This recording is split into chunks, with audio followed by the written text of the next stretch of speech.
अस्सलाम वालेकुम प्यारे बच्चों, कैसे हैं आप सब। मैं हूं आपकी उर्दू की टीचर मिस्टर ब्या और मैं आपको खुश कहती हूँ स्टेम एजुकेशन में। और आज हम सीखेंगे एक नया हरफ, लेकिन उससे पहले एक एक्टिविटी करते हैं। अच्छा, अब मैं जिसका नाम लूँगी वो अपनी जगह से खड़े हो जाएंगे।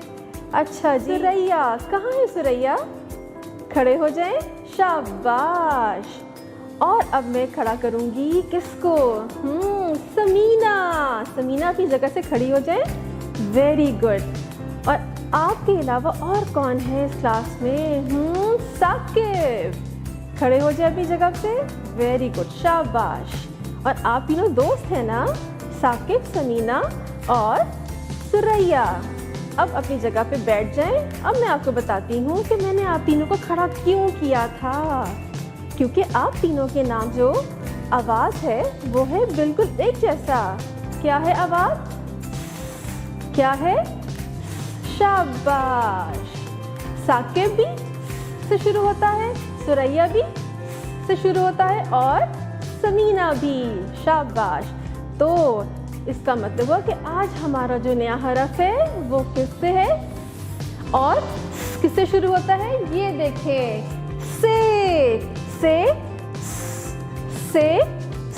शाबाश। चलिए प्यारे बच्चों, अब चलते हैं आपके बुक के पेज की तरफ। जल्दी से अपना पेज ओपन करें।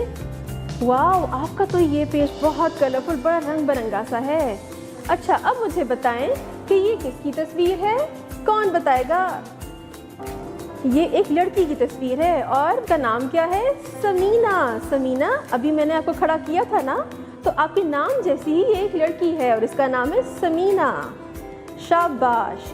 और अब ये किसकी तस्वीर है? ये तो रंग बिरंगी सी चीज़ें हैं जो टोकरी में रखी हुई हैं। इसे कहते हैं समर। क्या कहते हैं? समर। और समर का मतलब होता है बहुत सारे फल। कौन कौन खाता है? और सबसे पहले तो मुझे बताएं, फल होता क्या है? कौन कौन से नाम होते हैं? कौन बताएगा? मैं बताती हूँ, सेब, आम, केला, तरबूज, इसे कहते हैं समर, यानी बहुत सारे फल, जिसको इंग्लिश में फ्रूट्स कहते हैं। और आपको पता है कि फ्रूट्स यानी समर खाने से क्या होता है? आपकी हड्डियाँ मजबूत होती हैं, शाबाश। अब बताएं कि ये किसकी तस्वीर है? ये एक लड़की की तस्वीर है और इसका क्या नाम है? साकिब। और अपने फायदे में देखें नीचे क्या है? एक अंडे की तस्वीर है। और मुझे बताएं कि ये अंडा पूरा है या आधा है? पूरा है। और उसको क्या कहते हैं? साबत। क्या कहते हैं? साबत। ये जो एक चीज़ पूरी होती है जिसको हम काटे ना, उसे क्या कहते हैं? साबत। और इस किसकी आवाज़ से शुरू होता है? ये किससे शुरू होता है? शाबाश। चले, अब मैं आपको बताती हूँ हरफ स है, ये किससे शुरू होता है? ये देखें, ये है से शाबाश। तो प्यारे बच्चों, आज हमने सीखा से स और इससे शुरू होने वाले कुछ अल्फाज। तो अब हम इसको रखेंगे, स समर, स साकिब, स समीना और स साबर, शाबाश। प्यारे बच्चों, अब मैं आपको बताऊंगी कि से को लिखते कैसे हैं। छोटी नोक बना के कश्ती की शक्ल बनाएं और ऊपर 3 नुक्ते लगाएं। कितने नुक्ते लगाएं? 1 2 3, तो बनता है से सा। से के ऊपर 3 नुक्ते, से कहता है सा, से कहता है सा, शाबाश। तो प्यारे बच्चों, आज आपने कौन सा हरफ सीखा? से सा। इसको लिखना सीखा, इसकी आवाज़ सीखी और इसके शुरू होने वाले अल्फाज सीखे। तो प्यारे बच्चों, अपना बहुत सा ख्याल रखिएगा और अब नए हरफ के साथ मिलते हैं। अल्लाह हाफ़िज़।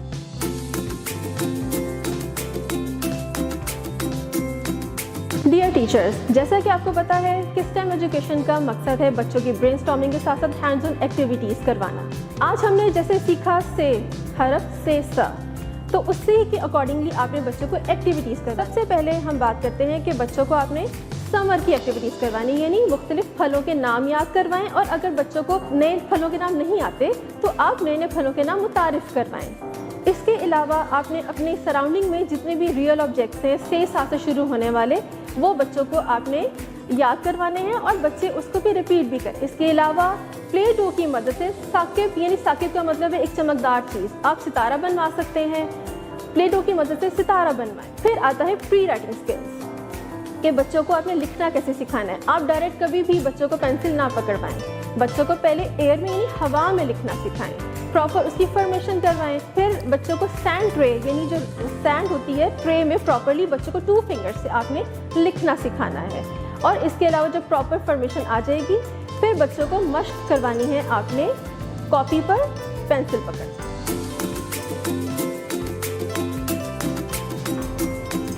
डियर पेरेंट्स, आज हमने एक नया हरफ बच्चों को सिखाया, से सा। बच्चों ने उसको लिखना सीखा और उससे शुरू होने वाले अल्फाज सीखे और डिफरेंट एक्टिविटीज़ भी सिखाई।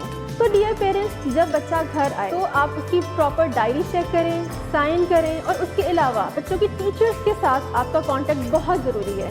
प्रॉपर रिपोर्टिंग लें कि मेरे बच्चे की परफॉर्मेंस कैसी है, उसकी राइटिंग फॉर्मेशन कैसी है, क्या वोकैबुलरी इन्हांस हो रही है या नहीं। इसके अलावा QR कोड को स्कैन करें जिसमें हमारे पास अफर्मेशन है, वीडियोस हैं हरफ से रेलेवेंट, वो खुद भी देखें और बच्चों को भी दिखाएं। इसके अलावा हरफ के अकॉर्डिंगली कोई भी प्रोजेक्ट है, एक्टिविटीज़, टीचर इंस्ट्रक्शंस के अकॉर्डिंगली आपने घर में भी वो रिपीट करवानी है। जब तक आप लोग सब मिलकर बच्चों को घर में प्रॉपर अटेंशन नहीं देंगे तो बच्चा प्रॉपरली कोई भी हरफ, कोई भी कॉन्सेप्ट क्लियर नहीं करेगा और ना ही लिखना सीखेगा और ना ही वोकैबुलरी उसकी इन्हांस होगी।